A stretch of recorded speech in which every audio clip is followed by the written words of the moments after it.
Magandang hapon mga idol. Mayroon na naman tayong patuka. 2 kilo lang. Isang linggo lang nila ito. Upos na agad to. Pero iba pa rin siya.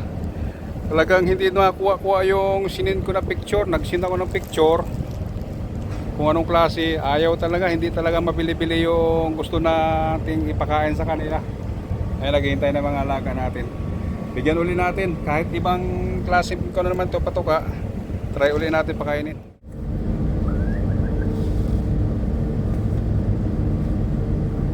Kain. Mamakyan na naman kayo ng patuka.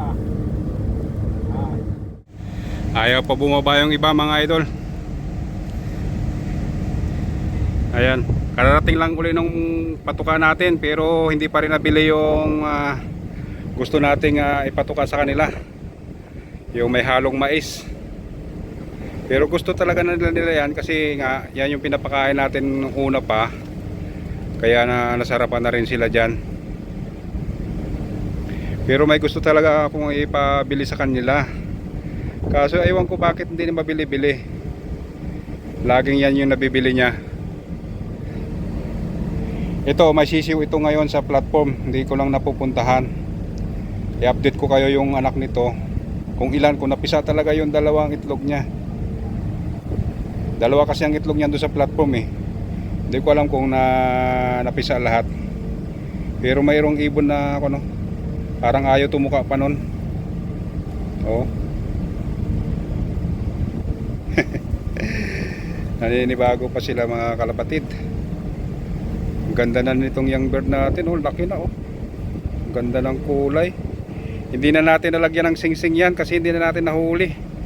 Pag nilalapitan naman natin, lumilipad, mailap. Kaya hindi natin malagyan ng singsing. Yung iba ayaw pong bumaba oh. Doon yan umupunta sa platform na yun eh, oh. Yun yung kanilang bahay-bahayan doon. Ito parang ayaw tumuka eh, oh. Oh. Tumutuka. Makain din pala kasi may anak to eh. Ayaw lang sumali doon kasi may matapang doon eh. Nag-aawayan sila oh. Kahit ganyan lang pagkain, nag-aawayan pa sila. Talaga naman mga kalapati talaga oh. Ayun lang mga kalapatid. Maraming salamat. Ayun na, naglipara na. We need to mix?